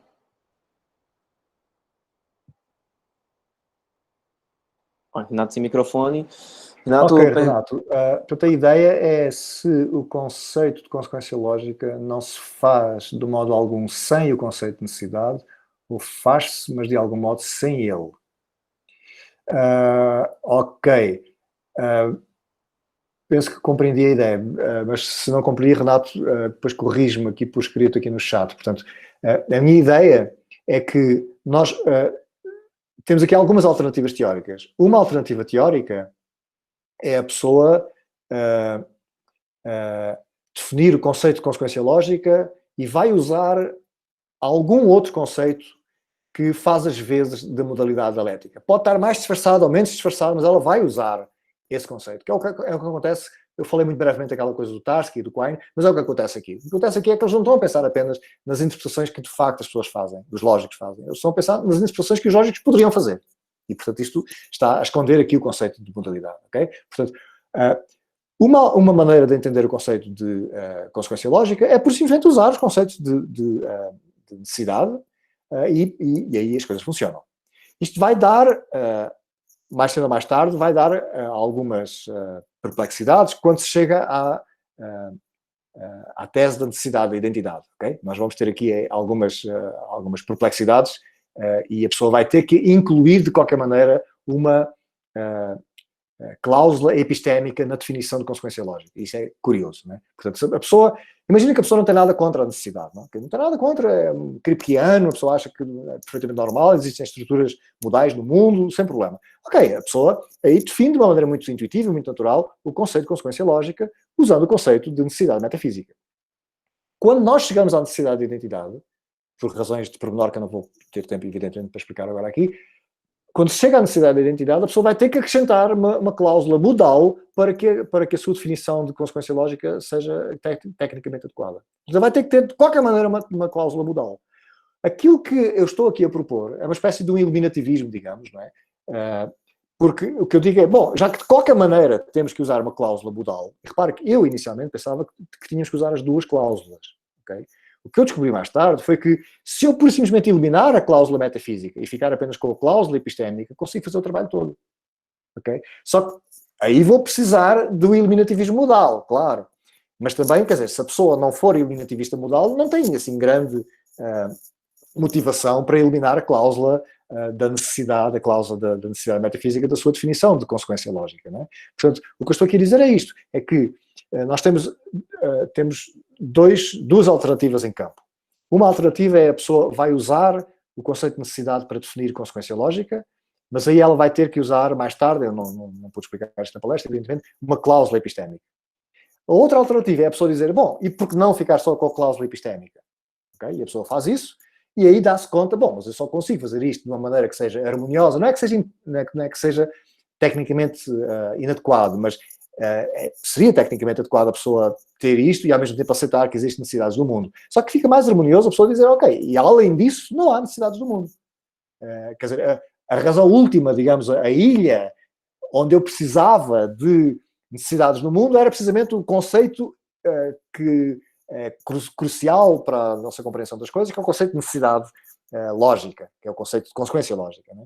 Ora, se eu eliminei a necessidade metafísica daqui, bom, o resto é conversa fiada acerca de metafísica, quer dizer, essas coisas do essencialismo e não sei o quê, que pessoas relativamente pouco informadas defenderam em livros deste género, não é? Como o meu próprio livro, não é? Portanto, essas pessoas pouco informadas estão erradas, por isso não existem necessidades no mundo, ok? Portanto, isso torna a coisa mais harmoniosa. Não é que seja tecnicamente inviável a pessoa aceitar a definição puramente epistémica de consequência lógica e ao mesmo tempo aceitar que há necessidades no mundo. A pessoa pode aceitar as duas coisas, não é incoerente, por simplesmente a partir do momento em que se elimina de um lado, não há realmente grande motivação para aceitá-la do outro.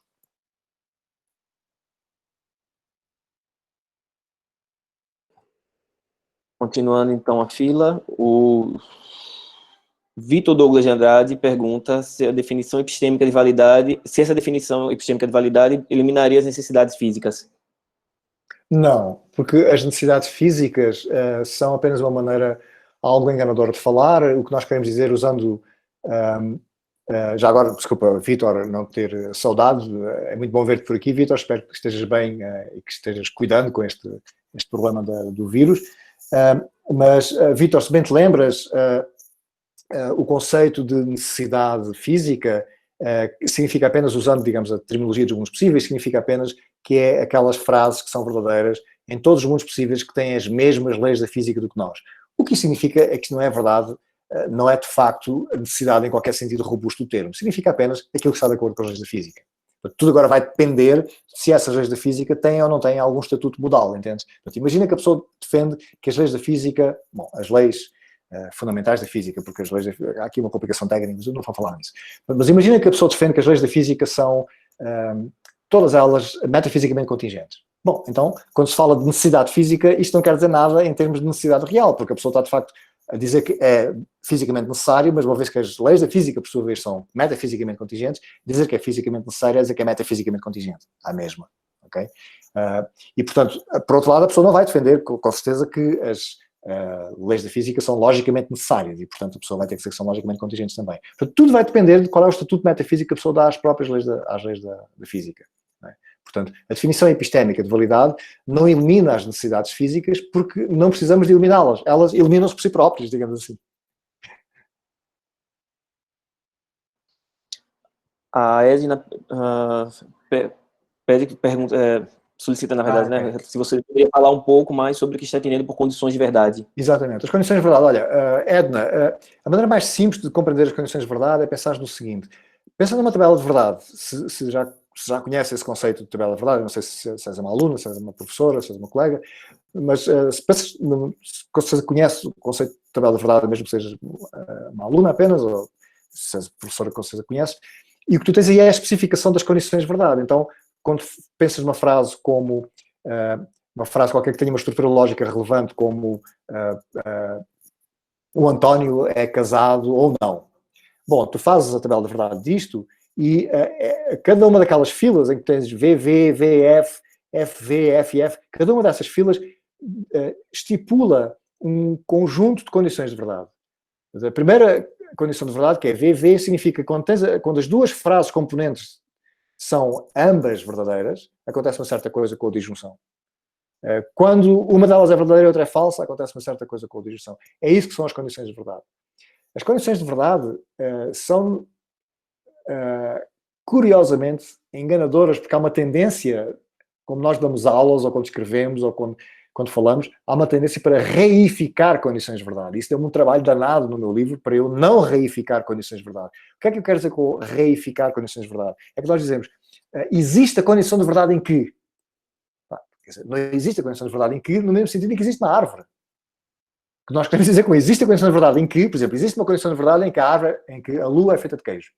Existe uma condição de verdade em que a lua é feita de queijo. Quer dizer, que nós fazemos a tabela de verdade da frase a lua é feita de queijo, tens P verdadeiro ou falso.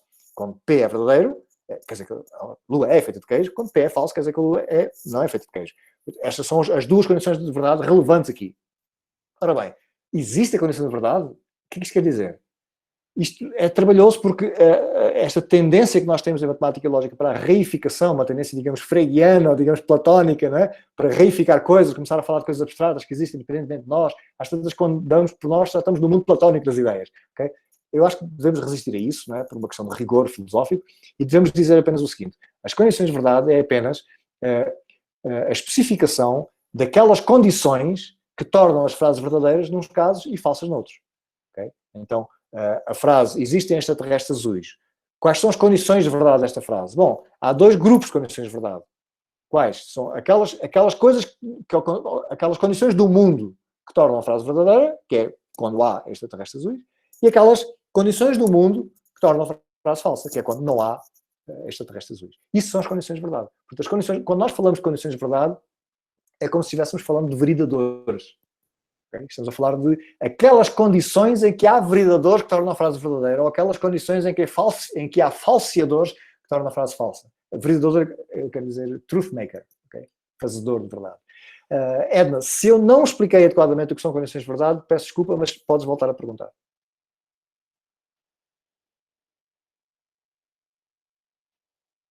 Ok, o Samuel está dizendo que caímos muito no deslize das modalidades. Caímos, de facto, caímos imenso. Quer dizer, quando eu traduzi, foi na pré-história, né, ainda os dinossauros tinham dentes ainda nessa altura. Quando eu traduzi o livro do Newton Smith, Lógica, um curso introdutório, lá em Portugal, para a Gradiva, nos anos 90, eu contactei o autor, porque aquilo estava cheio de deslize das modalidades, pá. Cheio. E eu disse ao autor, pá, está no século XX, quer dizer, isto não se pode fazer mais, quer dizer. E eu lá corrigi aquilo, né? Porque, pá, as pessoas, porque é natural falar dessa maneira. Né? Só que quando nós começamos, repara, em termos técnicos, a pessoa está a escrever um livro de introdução à lógica, a ensinar alunos a dar aulas, não tem grande problema, não é? Quer dizer, há um certo tecnicismo que a pessoa primeiro tem que adquirir, tem que aprender a fazer derivações, dominar aquelas coisas, não há assim que um grande problema. Mas agora, o problema é quando nós depois transportamos isso para a filosofia da lógica. Aí é que vai dar problema, porque aí temos que ser muito mais rigorosos, muito mais cuidadosos, tentar não reificar, não cair nesse género de deslizes das modalidades, porque agora é crucial para nós fazermos o exame filosófico cuidadoso e consciencioso desses conceitos fundamentais. Mas é de facto muito comum. E o Samuel diz também que tendemos a achar que provar o teorema é mostrar que a tese é verdadeira. Vamos mostrar a tese é um pensamento normal entre os matemáticos e lógicos. Seria a tese é necessariamente verdadeira. Quando na verdade seria necessariamente a hipótese segue a tese.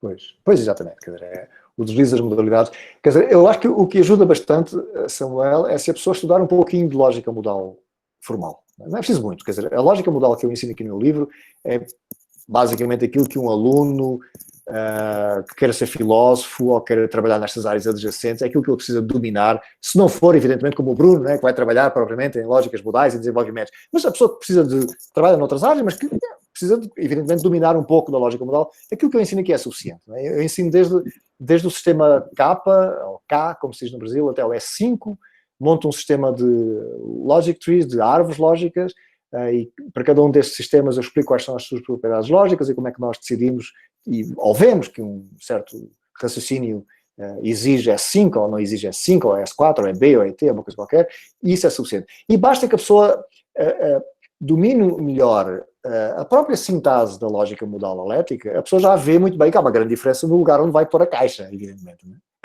Pôr a caixa antes da condicional é muito diferente de pôr a caixa só antes da consequente. E é isso o deslize das modalidades. Então, basta a pessoa ter um pouquinho de conhecimento técnico da lógica modal, já é suficiente para a pessoa não cair no deslize das modalidades.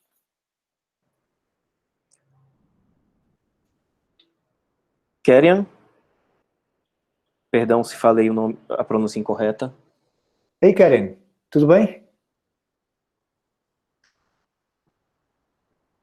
Kerian, não estamos te ouvindo. Eu também não estou ouvindo, Keren. O seu microfone não estava mudo. Eu acho que você está com algum problema no microfone. Pois, então deve ser problema no microfone. Então pode escrever aí, se não for uma coisa muito... Antes de mais, espero que estejas bem e que estejas cuidando.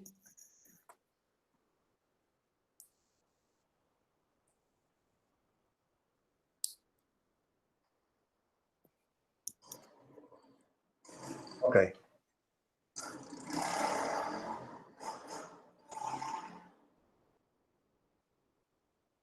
Ok. Alguns conceitos de validade são mais fortemente dependentes de lógicas do que outros. O conceito, dependendo da maneira como tu defines validade, a validade vai poder abranger várias lógicas ou não, ou mais lógicas ou menos lógicas. Por exemplo, quando defines a validade de uma certa maneira, o silogismo disjuntivo, que é inválido em algumas lógicas para consistentes. Ok, Keren, se quiseres falar... Está me ouvindo? Ok, estou ouvindo. Tudo bem, Keren? Tudo bem, senhor? Tudo bom?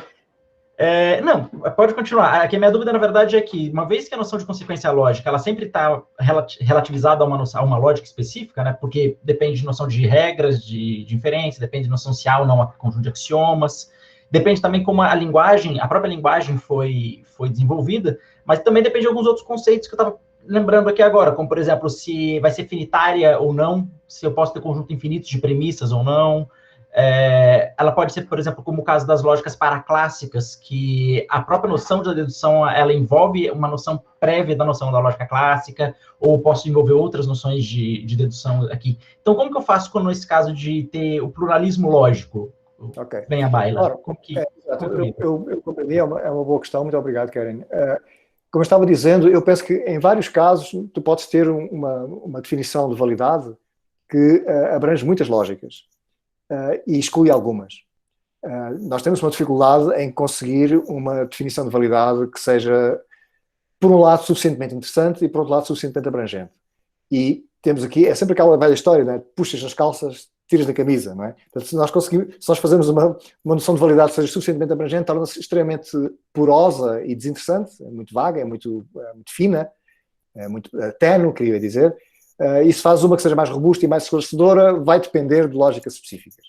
Eu estava a dar o caso, precisamente, do silogismo disjuntivo, que há algumas lógicas para consistentes, bom, todas aquelas que eu conheço, não sei se há alguma variante que não seja assim, mas de lógicas para consistentes, o silogismo disjuntivo é inválido. Não é? Ora, o silogismo disjuntivo, A ou B, não A logo B. Isto é inválido nas lógicas para consistentes, aquelas que eu conheço. Dependendo da maneira como tu defines validade, o silogismo disjuntivo torna-se trivialmente válido pela definição. E, portanto, significa que se tu aceitas uma lógica para consistente, vais ter que redefinir um pouco a validade. Mas não é muito difícil fazer este trabalho. Não é? O trabalho da definição em si, do conceito de validade, não é particularmente difícil. É mais difícil motivar por que razão é que queres aceitar umas regras e não aceitar outras, que é o problema das diferentes lógicas. Não é? E tu tens, tipicamente, uma abordagem mais, digamos, pragmática, em que, por simplesmente, a pessoa diz, olha, depende do contexto, depende da área, e não estou muito preocupado com isso. Do ponto de vista da filosofia da lógica, estamos preocupados com isso. Não que propriamente a pessoa tenha de partir do pressuposto de que há um e um só conceito de validade que abranja todas as lógicas. Mas a pessoa quer pelo menos ter um esclarecimento filosófico desse conceito fundante de todas as lógicas, que é o conceito de validade, que seja suficientemente amplo, generosamente amplo, para poder conter todas as lógicas que andam por aí, mas que ao mesmo tempo seja filosoficamente informativo. Até que ponto é que isso, em pormenor, pode ser feito? Isso é o trabalho que ainda não sei se consegue fazer ou não. Posso? Tem mais gente? Só mais uma duvidazinha. Obrigado pela resposta. Quando o senhor também utiliza a noção de agente epistêmico, né? Então ele tem que saber, todo agente epistêmico, digamos, informado, né? Ele sabe a linguagem em questão, sabe a verdade das premissas, então ele sabe a verdade da conclusão, certo? Okay. O meu ponto a gente tem casos hoje em dia de máquinas fazendo derivações extremamente complexas e fazendo demonstrações extremamente complexas que aparentemente nenhum ser humano seria capaz de fazer, pelo comprimento da demonstração. A gente não teria tempo de vida para conseguir obter esse tipo de prova. E aí que está o ponto. A máquina, ela está fazendo um processo dedutivo ou não? Quando a gente olha os primeiros passos, né, as demonstrações mais básicas, parece que a gente consegue fazer. Mas quando chega nesse nível de complexidade, a gente perde. Mas aparentemente ela continua fazendo deduções ainda. Isso está diretamente relacionado com o que tu falaste há pouco de termos uma lógica infinitária ou não, com um número infinito de premissas ou não. Na verdade, tu podes ter uma lógica polivalente com um número infinito de valores de verdade. Não é? Quer dizer, do ponto de vista puramente matemático, tu podes fazer todas essas coisas. E tudo isto levanta dificuldades. Porque quando olhas para agentes cognitivos, agentes linguísticos, tipicamente tu estás a ver agentes linguísticos que são agentes finitos e que fazem coisas num determinado tempo. E portanto, é evidente que se houver uma dedução com 358.437 premissas, provavelmente nenhum agente humano cognitivo real vai alguma vez ver que aquilo é válido. Mas eu penso que a promessa de resposta aqui é a seguinte, Karen. A partir do momento em que tu tens agentes cognitivos que dominam, ou agentes linguísticos que dominam melhor ou pior, com mais rigor ou menos rigor, mas que dominam, ou pelo menos trabalham adequadamente, com uma linguagem sintaticamente articulada, tu tens recursão. Porque a recursão é uma característica crucial de qualquer linguagem sintaticamente adequada. E a partir do momento em que tens recursão, o agente cognitivo, se for competente nessa língua, tem que ter pelo menos uma ideia do infinito. E, bom, agora aqui tens a dificuldade, curiosamente aristotélica, Karen. A dificuldade aristotélica, ele preocupava-se muito com a diferença entre o infinito potencial e o infinito atual, como ele falava, não é? Tens aqui este aspecto crucial do conhecimento da língua, que é o agente cognitivo não sabe, por exemplo, se um teorema que só é resolvido por uma máquina e que demora vários meses a resolver, ele não tem outra maneira de saber que o teorema é realmente um teorema, a não ser empiricamente. Portanto, ele não consegue fazer aquilo por si próprio. Não é? E agora a questão é, mas então há ou não há aqui relação de consequência lógica? A resposta a isto é dizer que o agente tem a compreensão de que se a capacidade de computação que ele tem, se fosse maior, então ele conseguiria por si próprio fazer aquele resultado. Ele não consegue fazer aquele resultado porque não tem essa capacidade de computação, mas não há aqui nenhum mistério, digamos assim. É a mesma coisa de dizer, olha, não há nenhum mistério no seguinte, eu com certeza que nunca contei os números todos, ou nunca verbalizei os números todos, mas eu sei que para qualquer número que tu me dês, Kerian, eu sei que há um sucessor. É que, não sei qual é o número. Como ele sabe isso? Porque exatamente, agora ok. Esse é como é que ele sabe isso? Exatamente. Eu penso que aí o que é informativo para nós, e devemos prestar atenção a isso, são os desenvolvimentos das ciências cognitivas que nos mostram como é que os agentes linguísticos dominam funções recursivas. Percebes? E isso é constitutivo de uma linguagem sintaticamente articulada. O senhor acabou de... Por exemplo, a pergunta que eu fiz ao senhor, que é, tá, eu tenho um conjunto, então, por exemplo, infinito de premissas, ou um conjunto absurdamente grande de premissas, e eu sei que aquela é a conclusão, mas daí o senhor vai responder, bom, eu sei disso dando um passo a mais aqui. Mesmo que eu não seja capaz disso, se eu fosse capaz, então tá, mas o senhor acabou de me oferecer agora um argumento dedutivo, aparentemente, para me garantir como que funciona a dedução. Bom, em si isso não é um problema, quer dizer, porque nem todas as circularidades são viciosas, e eu penso que nós não temos, digamos, um fundamento não dedutivo da dedução. Eu não penso que isso existe, tal como nós não temos um fundamento não indutivo da indução. Eu não penso que isso é um problema. Mas a tua questão é muito interessante e é uma questão que promete desenvolvimentos importantes para alguns estudantes que nos estejam aqui a ouvir, ou colegas nossos que nos queiram seguir nessa direção de pesquisa, porque é extremamente interessante estudar como é que um agente cognitivo com capacidades cognitivas finitas, olhando para um agente cognitivo de um ponto de vista naturalista, estás a ver? Quer dizer, porque muitas vezes o que nós fazemos, mesmo em computação, né, e o Bruno sabe disso, é que nós, digamos, reificamos as coisas e tornamos isto tudo muito platónico, muito freguiano, né? São tudo coisas abstratas, né? Entidades abstratas, tu defines a coisa abstratamente, e aí, claro, quando defines a coisa abstratamente, aquilo corre sem problema as possibilidades, digamos assim. O que é mais interessante é olhar para isto de um ponto de vista científico, de um ponto de vista naturalista, agente de carne e osso, né, com uma certa estrutura cerebral, que nasceram num determinado planeta, que têm capacidades cognitivas específicas, e saber como é que essas coisas que são concretas, e que são animais, e que são naturais, como é que essas coisas têm acesso a esta coisa aparentemente platónica e aparentemente freguiana, que é o infinito. Né? E eu diria que a aposta aqui na pesquisa é olhar para o conceito de recursão que está inerente a qualquer linguagem sintaticamente articulada. A partir do momento em que tu tens uma linguagem sintaticamente articulada, o conhecimento do agente é o seguinte, ele domina um certo conjunto de regras, que não é muito vasto, mas ele domina, e não é explícito, que é curioso, não é? Eu estou a falar de linguagens naturais, estás a ver? A pessoa analfabeta domina a língua portuguesa, não é? Mas se tu lhe pedires para ela dar uma aula de gramática, ela não sabe dar uma aula de gramática. O conhecimento dela é muito inexplícito, mas ela domina as regras, ela sabe reconhecer quando é que uma frase é gramatical e quando é que uma frase é agramatical. Portanto, ela tem um conjunto de regras, ainda que não seja capaz explicitamente de articulá-las, e agora ela tem um estoque limitado de léxico. E as duas coisas dão-te imediatamente o infinito. E não há maneira da pessoa dominar uma linguagem sintaticamente articulada, a não ser que tenha noção disso, ela tem que ter noção, entende? Não há maneira dela dominar isso sem ter a noção de que cada vez que ela ouve uma frase completamente nova, como é que ela a compreende? Ela compreende porque ela obedece àquelas regras da gramática que ela não é capaz de explicitar e usa aquelas palavras que ela já conhece. Mas, de facto, a frase é nova. E, portanto, este é a recursão de que eu estou a falar.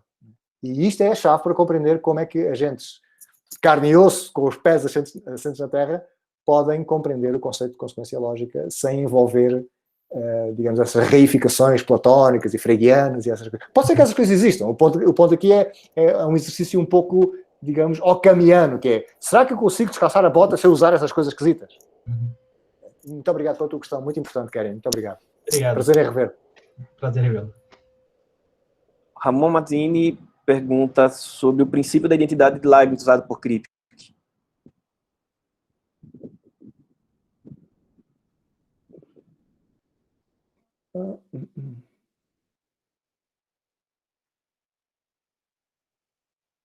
Ramon, querido, o princípio da identidade, ou seja, a ideia de que quando nós temos uma identidade, nós podemos usar um dos termos que está nessa identidade para substituir por outro que esteja em qualquer outra frase, isso é o que dá origem à necessidade de identidade. Não é? E a necessidade de identidade é o que desplotou um pouco estas ideias que eu estou aqui a desenvolver. Porque quando temos... é claro que há sempre maneiras técnicas de resistir a qualquer ideia. Ok? Entendes, Ramon? Quer dizer, se uma pessoa é contra a necessidade de identidade, até por razões, digamos, tradicionais, que todos os filósofos antes de crítica pensavam que, pelo menos todos os filósofos antes de crítica mais recentes, do século XIX, século XX, pensavam que as únicas necessidades eram necessidades lógicas, depois vem um cara desgraçado dizer que afinal há necessidades que não são lógicas, que são metafísicas, isso soa esquisito, e a pessoa à partida tem aquela coisa meio atavista, não é? De querer manter a tradição e querer ficar lá atrás. E aí a pessoa, claro, há sempre maneira de bloquear, tentar bloquear a derivação de crítica, em que tu provas que existe identidades que são metafisicamente necessárias, mas que são logicamente contingentes. Tu consegues bloquear isso. A questão é que não há motivação que não seja circular para fazer isso. E o ponto crucial aqui é este, é que quando tu desenvolves a lógica modal e fazes isso sem, digamos, preconceitos anti-metafísicos e desenvolves a lógica modal, descobres imediatamente essas identidades que são metafisicamente necessárias e logicamente contingentes. E é ao descobrir isso que uma pessoa se dá conta de que os conceitos de necessidade metafísica e de necessidade lógica não só são conceitos diferentes, como o próprio Kripke diz no Naming and Necessity, mas nem sequer são costensionais.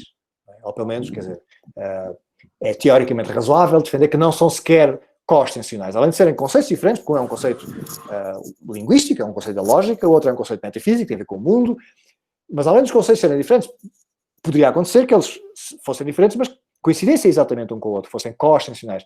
Mas a ideia da necessidade de identidade é que é uma prova de que esses conceitos não são sequer costensionais. E a partir daí é que começa a reflexão de, ok, se esses conceitos não são costensionais, conseguimos eliminar algum deles, conseguimos explicar um em termos do outro, como é que fazemos aqui? E é aqui que entra um pouco a minha ideia. A minha ideia é, bom, o que nós conseguimos fazer é que eu consigo explicar o conceito de necessidade lógica sem usar nenhum outro conceito de necessidade, uso apenas conceitos de modalidade epistémica e, portanto, o conceito de necessidade metafísica fica aqui um pouco solto, um pouco virgem, porque eu agora não preciso dele para desenvolver a lógica e, portanto, eu tenho agora uma maneira que não é arbitrária, não é circular, para bloquear a derivação de Kripke.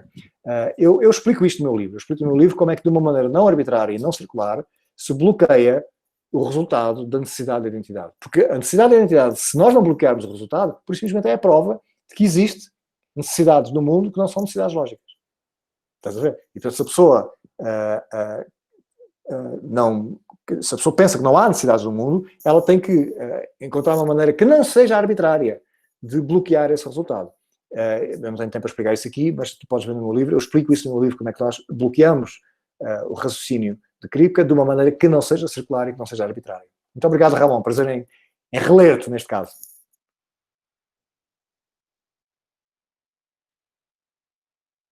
Bruno, não estou ouvindo.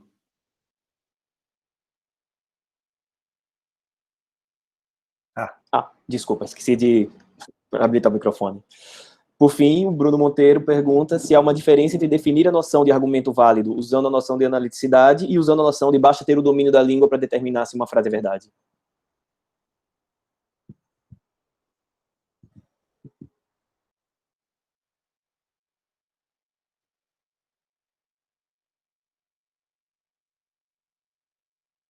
Não, não há diferença. Quer dizer, se houver diferenças, são diferenças de pormenor. Bruno, neste caso Bruno, o outro Bruno Bandeira.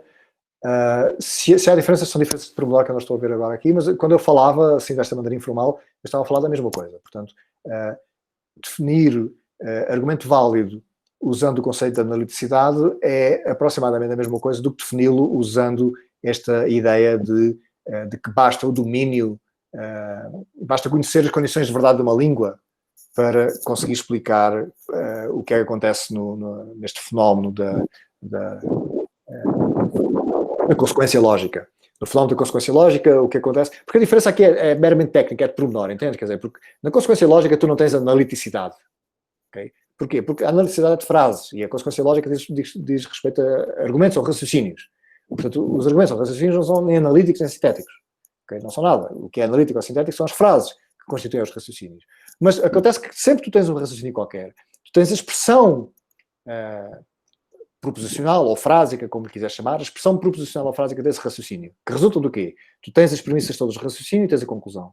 Tu pegas nas premissas todas, fazes uma conjunção com as premissas todas, pões entre parênteses, agora colocas a condicional e colocas a conclusão. Agora tens uma condicional aqui, tens uma frase. Se o raciocínio original era válido, esta frase é analítica. Estás a ver? E é por isso que a explicação que tu tens da consequência lógica ou da validade vai ser a explicação que tu vais ter da analiticidade e vice-versa.